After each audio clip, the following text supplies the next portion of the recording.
Always learning and growing. Attracting the right people and keeping your vision in focus every day. This is the Brian Covey Show. Hey, what's happening, guys? And welcome to another edition of the Brian Covey Show. So we are live today on Facebook, and I'm super excited to have Evan Stewart, good friend of mine that we actually got to connect up in Dallas back in February in person. And what I'm really excited about today is, as Evan and I were kind of collaborating before, is talking about a few really important things that I think for all of you out there today is something we need to reflect on and need to engage in this conversation, and really talking about your purpose in life, your calling, living an obsessed life. And Evan has done a really good job. He's inspired me as I've watched his content and how he's just lived out this example, but also he's been vulnerable enough to share his journey. I think he's a guy that's uniquely gifted to talk about these real topics today that I think we should unpack. So Evan, my friend, welcome. Man, thank you so much for having me. February and meeting up in person, both of those things seem like it was such a long time ago, doesn't it? Isn't it though? I was pulling up pictures as we were doing some of the promos, and I was like, February, you know, what month is it? Okay, it's June. That was the last event that actually, right after that, I got to do a couple of business travel to see our team, but travel was gone, right? And for guys like us that are used to be on the road, it was a quick dose of reality. It really was. But I tell you what, I'm glad that we can still find ways to be, you know, maybe physically present, but socially together. And I think this is a really great opportunity to share some fantastic conversations. So thanks for having me, man. It's good to be here. Dude, I'm pumped. So I know some people probably want to know a little bit of background since I know about you. But for a lot of our viewers, they're either in mortgage or real estate or sales and all those things. So you got that background. That's right. I know we'll talk about too is you really finding your calling and your passion and really finding your voice to lead more of a movement and the Obsessed Academy and your events and things you're doing. So let's just unpack a little bit who Evan is outside of, you know, some of the stuff people may see, just so they know who you are. Yeah, sure. Absolutely. Well, first and foremost, I'm a man of God, and that's important to me because I believe that all things flow from the one that has all things. So faith for me is important, but in an actual sense, you touched on real estate and mortgage. I've gone through a couple of different seasons in my life, and my biggest claim to fame, my biggest real win was my real estate company. And so I've had an opportunity to build and scale and exit some businesses. Some were very small, some were quite significant. And so really fundamentally now I started to notice these patterns in my life where my identity would be masked and would be grounded in things that weren't eternal truths. They were momentarily kind of emotional, like my identity as a CEO or a business person or all the accolades and all of the things that you get when you can work hard. If you do one thing obediently for a long period of time, chances are fruits will be born of your labor. Yes. And it doesn't necessarily mean that your identity is grounded in those fruits. Sometimes it's that your identity is grounded in something different. And so when you ask about who I am now, I'm a challenger and a teacher and a grower. So I believe in challenging without being challenging. I believe in teaching things that need to be certain, ambiguous concepts, which we'll get into: obsession, calling, purpose, passion, the things that typically people will paint broad brushstroke pictures about things that get you excited, but in reality, no one can define. Right. We know those. Yeah, exactly. And then I believe in growth, and candidly speaking, I believe one of my gifts is truly being able to find opportunities to help other people grow and ignite them to a point of growth. And so now that's who I am, and it's what I do, and I'm loving every minute of it. Dude, it's a cool intersection too, because I love as you went through that, and I've watched this journey happen, and you can see in people, like when they start using their gifts, it's like this flow starts to happen. And, Coach Burt, who we work with here, I know he shares this a lot, but he's like, long obedience in the same direction. Guys, like long obedience in the same direction. People didn't get to where they are today by chance. It wasn't an accident. They didn't take some detour by accident, just they landed somewhere. And so I'm curious, as you look back on your journey, like even as a kid, I find there's a lot we can learn from when we were growing up in our childhood. Is there anything that you knew at an earlier age that you would kind of say, okay, that's what was starting to build me towards what I'm doing now? hmm Yeah, absolutely. And it's funny you mention a long obedience in the same direction, because that's actually taken from a title of a book by Eugene H. Peterson, which is about daily discipleship through the Psalms in an instant gratification society. Yeah. And the interesting thing is that the word discipline is a derivative of the word disciple. So I think as we look back and answering your question, it's intentionally or unintentionally, what do we become disciples of? Yeah. And many people become disciples of things that are, we'll get into that. They're things that can lead to unhealthy obsessions and things that can cause destruction. And so looking back in my life, there were a couple of things that were important. I was raised in a normal home. I wasn't born from the struggle or anything like that. And the reason that I touch on that initially, because it's really plain. There's no ignition behind that. But I think that's where most people's stories actually begin, is I think that the outlier of being born into much and being born into nothing is an outlier for a reason. And the majority of people are born, yes, you have the struggles and you have the issues that you go through in the seasons of life, but starting from, things weren't inherently terrible and inherently great. They were fine. I have a loving family. I know that it's a real blessing to have parents that are together. They've been married for many, many years, decades. That's huge. That is huge. That is huge. But I come from a line of entrepreneurs, and that's kind of where things really shifted for me. Is growing up, I had early mentors in my life through my father, through my great uncle, through their affiliates and friends in their network, where my mindset from an early age had shifted from I'm just going to go play, or I'm just going to go, and if I wanted to earn money later in my life, I'm going to go and work for somebody. It was there's always an opportunity to serve. There's always an opportunity to bring value. And if you want to earn, what product do you provide? What service do you provide? Who do you help in order to earn? Not who do I call to go and get a job? I've only worked for someone else, I guess maybe 2 times. One time I helped my father out in a summer job at his company, and another time I worked retail for like 3 months. We've all done that at some point, right? You got to do it. I think so, right? You got to do the retail or the waitering. I mean, it's just a stone of life in America. So I went through that for a short period of time, but the reason why that's important is because my mentality growing up was always around thinking bigger. It was always around, what can you do? So like an example that I gave on another show a couple of months back that I hadn't really thought of until that time, but I think it's important, is I remember my great uncle had a lake house. And we'd go down and we'd see him in the summertime. He's an amazing man, but very, very successful, extremely successful in business. And I remember early on, we're playing, cards, and guys are playing poker, and some guys have cigars, and me, I've got like a box of Skittles or something that, fine. And he's dealing cards, and he's asking me questions, and he's saying, Evan, how's school going? Oh, school's going fine. Yeah. But instead of, hey, tell me about your homework, tell me about recess, he's saying, what problems are you encountering? And so I'd say, well, I'm having trouble with this homework, or, there's this girl that, just basic things that really didn't mean anything, but fundamentally, he's creating this paradigm shift. What problems are you having? Well, I have this problem. Okay. How many of your friends are having the problem? Just dealing the cards, playing poker. How many friends are having this problem? Well, I guess my friend, this person might, and this person might. Okay. Do you think they'd ever want your help solving that problem? Well, I don't know. Maybe. How much do you think what do you think they'd give you to help you solve that problem? You see, we're talking about things that don't matter, but functionally, I'm having these conversations at a very early age. Yes. And that brought into maturity throughout the rest of my life, really laid an important foundation mentally of where to actually look for opportunities, if that makes sense. Well, I find for most of us that is going back, and we either don't remember it or we don't connect the dots. A lot of times it's like, you go back and you tell that story, and it's a clear alignment of, well, that's how you were built, and that really programmed you into today, to where you can see those opportunities and how you want to operate in that more freedom, more entrepreneurial type. That's that spirit, right? That's there. So I know we talked about this. This is a big one for me, because I hear people talk about this, and I love, you framed this up before. So I want to try to unpack some of this. Is people finding their purpose, right? I mean, it's been said so many ways, and people are like, start with why, and you have all this content out there. Yeah. It's like content overload, honestly, sometimes. And yet I still feel like there's a society, and a lot of people are like, Brian, I don't know what my purpose is. I just go through each day. And I've heard you explain it better than anybody, of like, I mean, it's more real and raw. Like, you're actually getting into it versus fluff, right? Like, so it's find your purpose, just do what you love. I would still be playing soccer, and at 42, they wouldn't want me. I'd be too old and slow, and like, finding that purpose where do people start, and what's your experience been around that?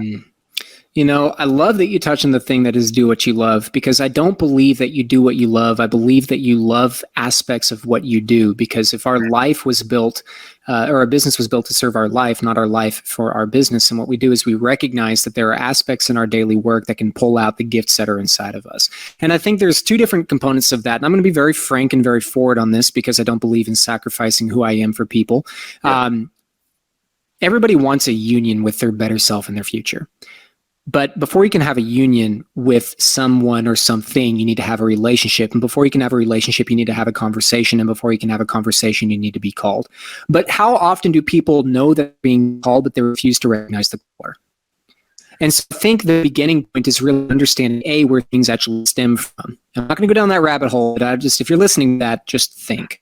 I'm going to put a pause on that. The second thing, in an actual very black and white agnostic sense, is not do the things that you love, because what happens is that love is a reaction many times, not a consistent and sustainable emotion, right? Emotions are just chemical reactions in our body to our environment. Yeah. So when you say do the thing that you love, well, you might fall in love with something because they're in the honeymoon phase of that new thing, right? Like soccer, you might love soccer, but the excitement of that first big game is probably different than now, right? The actor that gets his first feature film, well, 30 years later, it's just his job. Now, he loves it, but there's such an ambiguous definition around love. And because it's different for you than it is for me, it's going to shift how we work. Therefore, it's not sustainable, because I believe sustainability needs to be applied regardless of how you feel. Yes. So my thought to that, and where we all begin, is not do what you love, but challenge yourself with what comes naturally to you that is difficult to other people.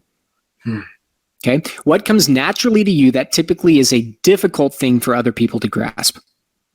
Because oftentimes our gifts and our purpose and all these things we want to use, they're wrapped in packaging that we overlook because it comes naturally to us and we don't have to apply effort to it. Yeah. And so if you're thinking about, I don't feel fulfilled, I'm not living in purpose. Well, it could be that you're living in a physical strength, which is I can be good at something because I've been obedient and I've worked. And I'm not a mathematician, but if I spend 20 years of my life studying calculus, I'll be really good at math. That's just how it is. Sure. But in reality, I always like starting there, because naturally we all have something independently that comes really naturally to us. We don't really have to apply the same effort towards it. Yeah. That are very hard for other people. My brother and I are this way. Math comes very hard to me. I don't think that way. Yeah. I can do it. I just don't think in an A plus B plus. Now, my brother, on the other hand, is in medicine. He's in engineering. His brain thinks very differently, where he can still operate very well in entrepreneurial environments and whatnot, but he is extremely diligent and structured. My mindset is, throw me in, baby. We're going for it. And he's like, let's have the plan and the map, and I respect it. But, what comes naturally to him is different, and vice versa.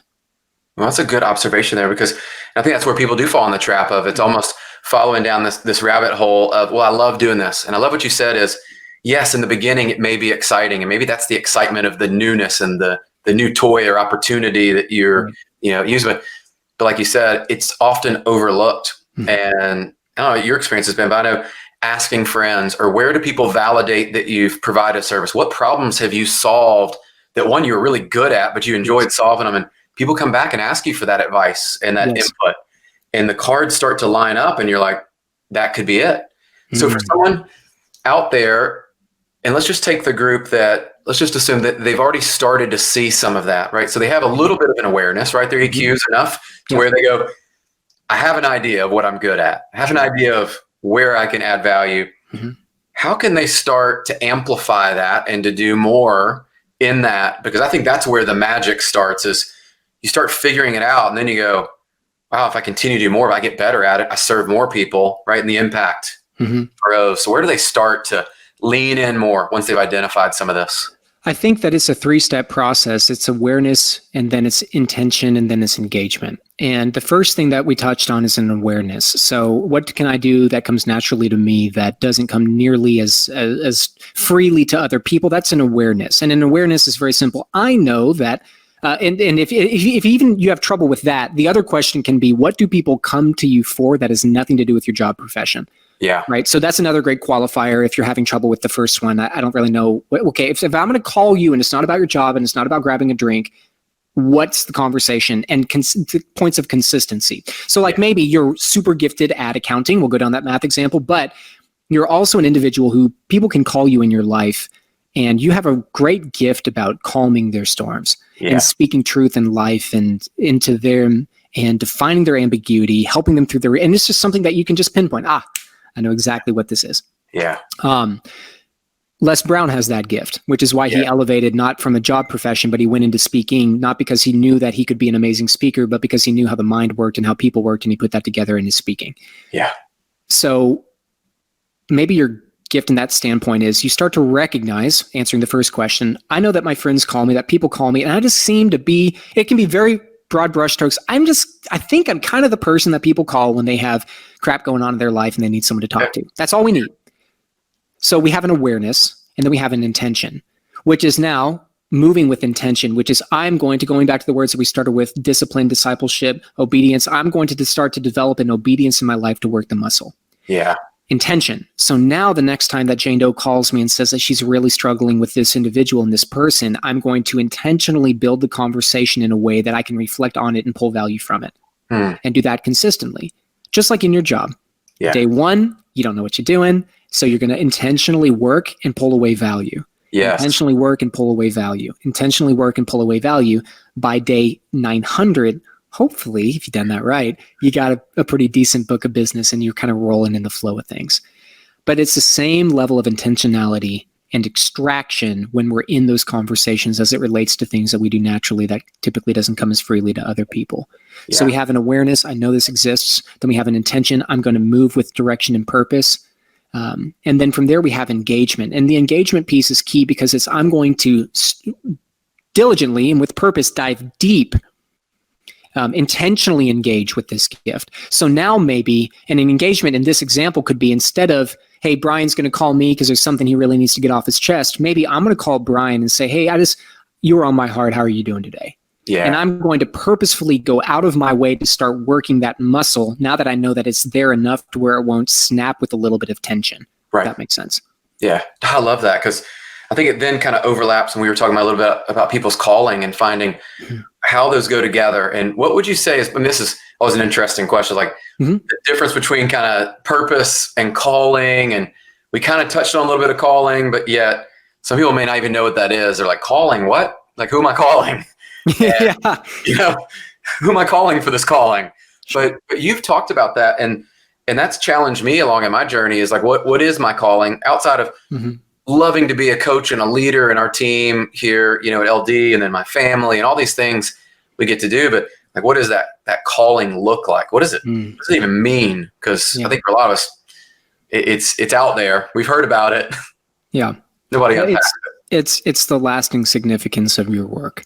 Yeah. So again, we talk about earthly and eternal significance. If you're a person of a specific faith, it's the significance as it relates to the faith that you're working in. If you're a person of no specific faith, it's really the significance of your legacy, right? So Gary Vaynerchuk talks a lot about, how, my legacy, I want my life will be complete when my funeral is sold out and I can sell 10, because his whole thing is I want my life to be so significant that people literally are paying to get into my funeral because I've impacted their life so positively.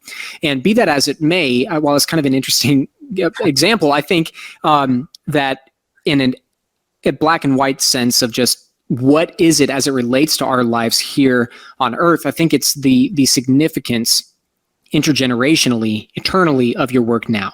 Yeah. The way that I define calling is the thing in your life, of course, played through the thing in your life that you do naturally that doesn't come as freely to other people. And in that work, it positively, substantially, and meaningfully impacts the life of another individual and has the potential to shift positively the life of other people in your life that you touch through it forever. Wow. That is what I believe is what calling actually relates to, because calling is of such a deep significance that we can't overlook it in regards to I'm going to flirt with it. We have to give it that weight so that way it demands the attention that it deserves to actually create the impact that other people are looking for when they engage with you. Oh, I love that. I think some people have found, like, I know in my own journey of like, I love the coaching aspect, the sports and those things together. And no one really explained to me when I got into business as a producer that eventually I could actually become a leader, which is really more of a coaching leader, which overlaps these talents and things that I'm passionate about and I want to get better at. No one really explained the team could operate in a business setting like a sports team. That's right. And that's right. It was some of those intersections that you learn, just through trial and error. Like, well, what if we approached it like this? And I think there's a shift happening right now in leadership that I know we've talked about. This is like, it's really this modern leader is emerging where you can't micromanage people and stack rank them to death to where they feel like only the top matter. And if you're not in the top, like you don't matter anymore. Like that's not building team camaraderie around. So I'm curious, what would you say, how does this all tie into some of the leadership and things? Because, I find right there, like the leaders that can lead with that passion, we've all been around them and you get around them and it's like, wow, they just have that presence and experience with them. Yeah. And you're like, what is that? And I think some of you talked about it, that's what I think about is they kind of have that awareness and they are living out that calling in a way. So what would you say for the leaders out there and what makes a great leader pulling those in so that really they can make an impact on other people? Sure. A great resource for that, for those of you listening, watching, and even for you, Brian, if you haven't read it, is Chief Joy Officer. It's a book. It's an audiobook. Have you read that yet? No, I've heard it. It's funny you mentioned I had someone else recommend it. So that's why I'm smiling like, this must be good. It is good. It is good because I think it affirms what so many people have been feeling for so long, which is it is possible to lead in the capacity that you're talking about. So I think as it plays into leadership, especially because I know you have a lot of individuals that are in corporate world, you said real estate and loan and people in all different professional standpoints.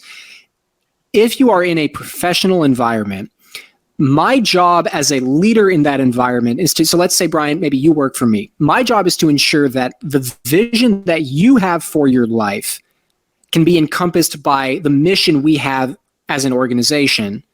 And that I have 3 qualifiers: inspiration, fascination, and motivation. I believe that you deserve to be inspired, fascinated, and motivated by where you live, where you work, who you live and work with, and how you live and work. Which means that part of my responsibility to you is to help you wake up fulfilled and wake up ignited and come home fulfilled through your time at my company. Yeah. The reason why that all plays in together is it's not some daisies and unicorns, like let's all, smoke pot and live a great life together. It's that human beings work better, have better teams, function better, are more supportive. You have less churn in the numbers. You have less hiring costs. You typically have happier clients because of happier employees. If somebody is actually excited to walk in the door because they know they're going to be appreciated, seen, heard, acknowledged, and fulfilled when they leave. So I think those qualifiers, well, we touched on a couple. The 3 that I always think you should start with is inspiration, fascination, and motivation. Inspiration is what gets you going, in short. Fascination is the thing you can put your head down. I worked for half an hour, look up, no, it's been 6 hours. What's the thing you can get lost in positively? And then inspiration, fascination, and then motivation, the thing that keeps you going. So you use the word long obedience in the same direction. The motivation of when I wake up and I'm not emotionally there, what keeps me going? My environment is so well crafted that it keeps me moving forward even if I'm not. If you can't, don't ask yourself why. That's dangerous because it makes people defensive. But if you ask yourself what specifically about my environment answers those questions, then you begin that journey of actually creating that environment for your people. Oh, and I love that. The way you qualified those 3, because that really is, and we've used different words for like being challenged or being curious and all that. But fascinated, I like that because that is something a lot of times through the day, like you do look up and it's an hour, 2 hours later and you're like, where did that time go? Like, it's gone. Let's do that again. And I love what Steve asked over here. How do you prevent distractions from interfering with your discipline? Seems like the biggest challenge.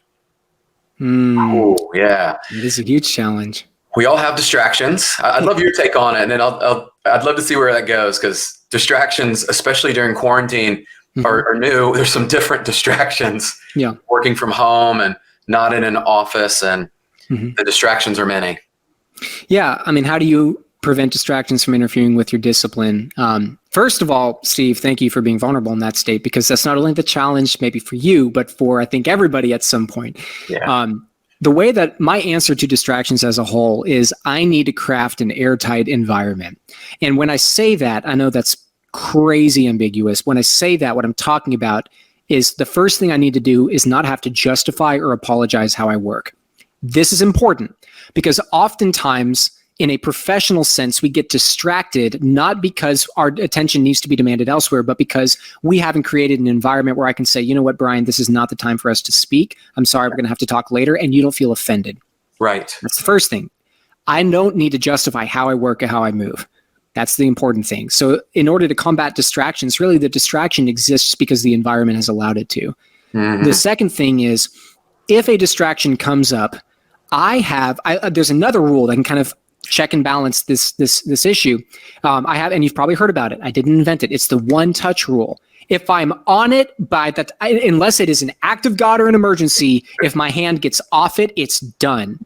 Yeah. Therefore, my phone's ringing, things are going crazy. I literally cannot leave until this is done. And that one-touch rule, in conjunction with an environment of communication and compassion and kindness and expectations where it's set to where, hey, don't distract me if I'm working and you know my attention isn't going to shift, and it's not because of you, it's because this has to get done. Yeah. Combined with, if my hand is on it, my hand does not release it unless it is an act of God. Those two things together have really created what I call that airtight environment, because now my productivity is higher and I no longer need to explain why I can't get to this or go out of my way. Like, my phone has been on Do Not Disturb since like 7 o'clock this morning, and I'll check it probably at 4 or at 5 because I'm in meetings and interviews all day. Yeah. You know? And my team doesn't need an explanation as to why I'm not responding, because that environment exists. And I love the way you frame that, because that's the expectations that I think a lot of us are afraid to set. Mm-hmm. And I know I was for a while too, of like letting our team know. And I even changed some of the auto responds on my text, right? Yep. So there's one for my wife, very important that I respond properly. So we built a auto response there. But for then some of the team, there's some that they joke. They're like, I get your text back. And I'm like, I want to acknowledge that you've called, but I know that you're aware that I'm trying to serve and help a lot of people. There's a lot going on in my day, like your day. Mm-hmm. And I think, to your point of setting that expectation and then following through. And I think we fall into that distractions. We allow things to happen and we make choices, and then we feel guilty, right? We go through this cycle of, I feel guilty because I'm not answering over here, I'm not answering there. And we've turned it into this very complex kind of way to live. And it's extremely complex, and right? It's not in function. No. It's just not. If you have the means as well, from a structural standpoint, if you have the means, hiring someone that can kind of be behind you is really important. Now again, I know most people can't do this, so I'm not going to dive super deep into it. But one of the best things I ever did when the means became capable is having someone that gets my calls, my emails, my texts professionally. Excuse me. So you, Brian, can say, hey, Evan, I got a question. Someone else can come behind and say, hey, you know what, Brian, thank you so much for reaching out to Evan. He's in appointments this afternoon. I'll make sure he gets your email. You'll have a response by tomorrow at 10 a.m. Yeah. If you have the means, that's an amazing, amazing feature, because now everybody feels appreciated, even new clients. Yeah. And there's tools out there. I think about technology.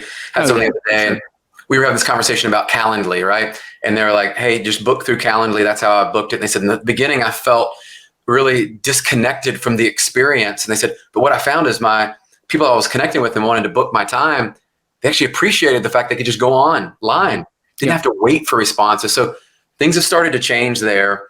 And I think it kind of leads us to your mission that I've seen with the Obsessed Academy and living a life that's obsessed. Mm-hmm. And I've heard people say, like, you know, you got to go all in, you got to be obsessed and all this stuff. Yeah, sure. And, you know, I've often found in my own life, if you don't go all in, or you're not obsessed about something, it's probably not worth doing. Yeah, I would agree with that. With that. Sure.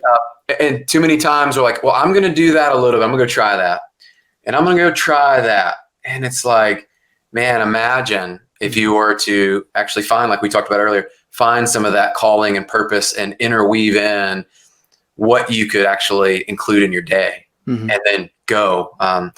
So I know you guys, you've done events. Yeah. And you're now leading the academy. It's growing. I'm loving watching you on social. Thanks. Tell everybody a little bit about how that formed, how you came about with the Obsessed Academy, and then let's dive into a little bit about living a life that has some obsession in it. Because I think that it's really applicable today. I think it is. Absolutely. I appreciate you asking. Obsessed Academy was born out of recognizing a need, right? So growing up, we talked about it. Baby Evan, hey, where the needs exist? How does this exist? How does this play into my life? So I had an opportunity to grow a real estate company from being a a professional that was just starting out, no beard, no connections, no anything, and then eventually closed out in the top percent of my professionals in my state. And during that time, I had learned very specific things about growing and building a business. And so anyway, I'm in that career, a couple years into it, things are really starting to take off, and probably, I guess, 5 years into it by this point. And I'm starting to recognize that people are calling me, probably like you, Brian. People call you with questions in their own lives and their own careers. Oh, yeah. And it just happens, you start building up a little bit of notoriety. People are like, oh, I know I can rack your brain. Yeah. So what happened is I felt that I felt that it was okay to keep answering these questions. And somebody had called me with this question and I answered it. And then a day later, somebody called me with the same question and I answered it in a very similar capacity. And then the following day, somebody with different people, different parts of the state, the same question. So I was like, oh, okay. Maybe there's something to this. So later in the week, somebody had called back, somebody that I had a conversation with, and she said, oh my gosh, I always love our conversations. Have you ever considered coaching? And I was like, yeah, sure. Why not? Yeah, it's $1,000. She goes, $1,000 a month? That sounds great. I'm in. So I'm like, okay, kind of interesting. And then I had a couple other clients join within the following, couple of weeks. So all of a sudden, I have a multi, at this point, I had just barely broken 8 figures in business, and I'm starting to build what became a multi 8-figure book of business. And so the finances were good over here, but I found myself, my gift, we talk about gift and calling and purpose. I found myself starting to really utilize my gift and really finding fulfillment in this other area. So I started pouring more time and more energy into this other area, and it just kept growing and growing and growing and growing. And eventually I felt that God needed me elsewhere. So sold the company, sold the book of business, stepped out and made a shift into what became a way. And now that our resources are poured into it, it's just, it's been blowing up. It's been really cool. And it's much more fulfilling. So it kind of, I almost stumbled upon it, but looking back, I think I was, in a season of preparation for quite a while getting up to that point. That's usually how it happens. You look back and it's always, a little bit of the 2020 vision. You see like, oh, that's what that season was for, yes, in absolutely. building. And so you were able to have one of your live events. Mm-hmm. And then I know you got one planning for later in the year. So, so hopefully, all comes together. So far, still good. Yes. Yeah. And I know people are waiting to get to events. I mean, I hear it all over. It's like they want to get to quality events again and get back together. Yes. So talk a little about what the event is and who that might be for and some of that, because I think there are some people that'll be listening that might be something for them that they're like, hey, what is this event? What is it all about? Yeah, absolutely. Well, the event is the Obsessed Conference, and it is a conference. It's not another conference, though, because basically I told my team, I said, we're going to put on a music festival, but instead of music, we're going to have really highly educational content. So I rented out what's called the Bomb Factory. It's an old bomb factory here in Dallas, and it's an amazing venue. We're going all out. It's pretty freaking cool. So it's not some boring tan conference room that you had in the 1970s to be pitched a pyramid scheme. It's and there, we don't pitch either. But what it is so through OA, we scale companies through revenue, relationships, and structure.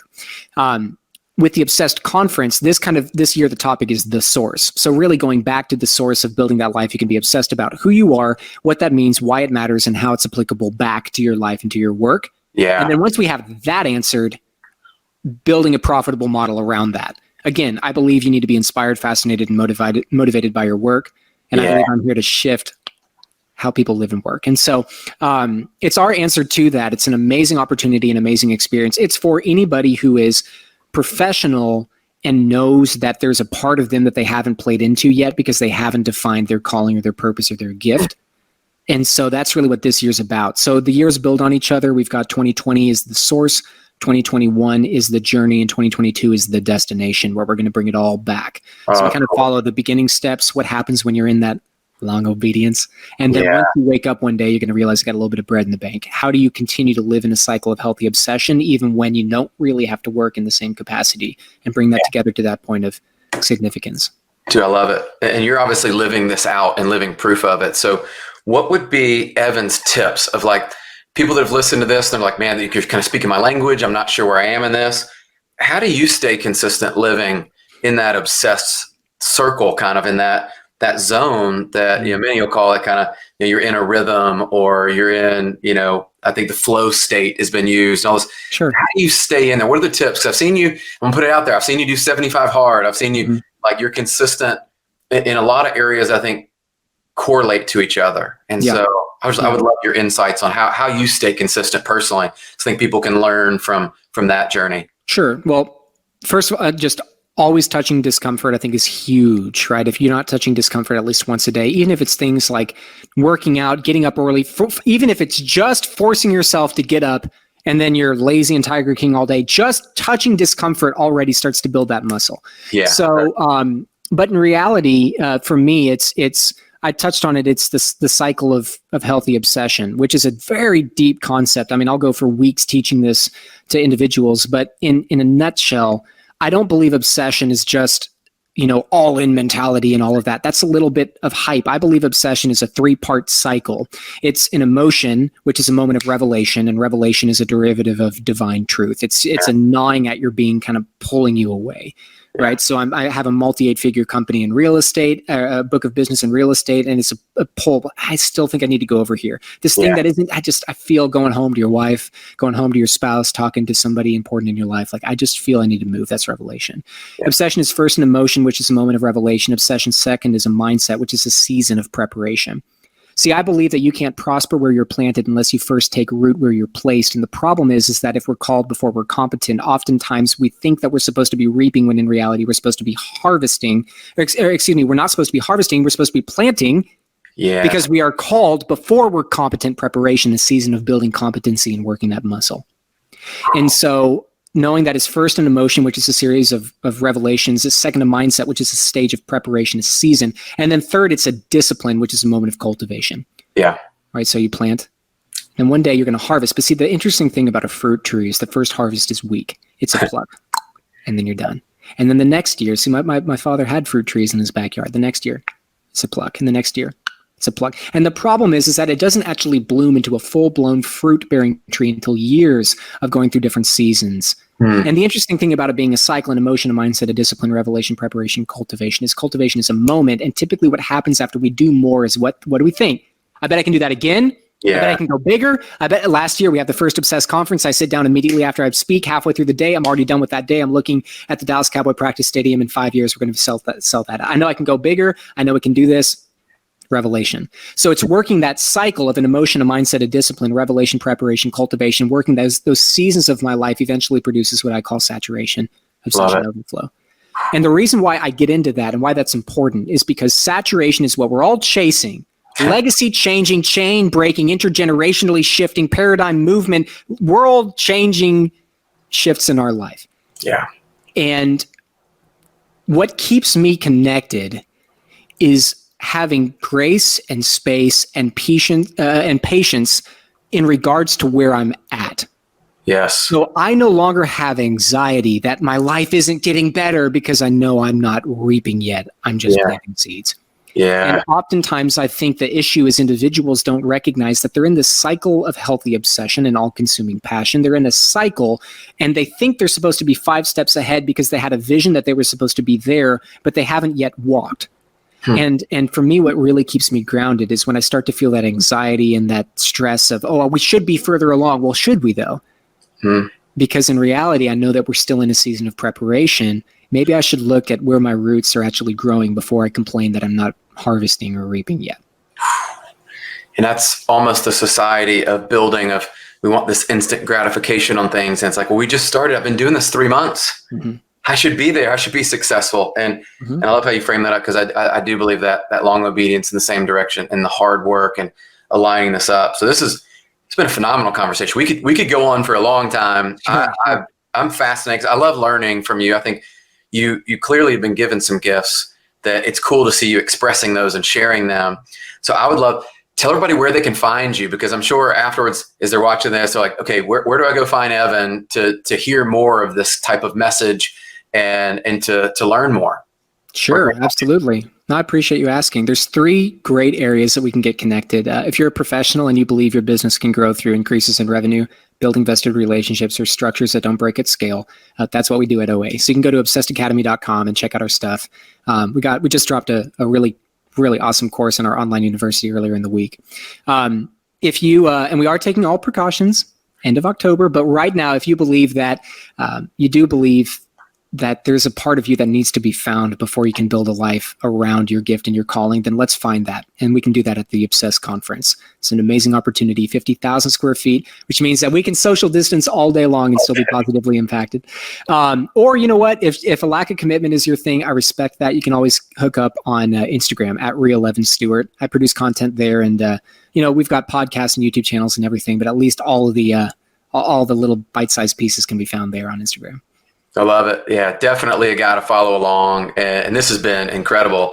I know that this is going to make an impact on people, which is what I set out when I started the show, is how can I bring on guests that are going to make an impact and meet people where they are and help them move forward in their journey. So you've done that. I appreciate your time, man. This has been awesome. Thank you, my friend. Thank you for having me. Cool. Hey guys, it's been another edition of the Brian Covey Show. So you know how to find Evan. You know we're bringing you solid guests. Continue to share those people that you want to see join the show with me, and make sure you like, subscribe, and follow along both on The Brian Covey on Instagram, and then hit us up over on iTunes, and make sure you're following along with some amazing guests we've had on the Brian Covey Show podcast. And make sure you're engaging in the comments so we know who you are and we can help you along in your journey. Have a great day. See you guys. Subscribe, rate, and review The Brian Covey Show today. Go to briancovey.com.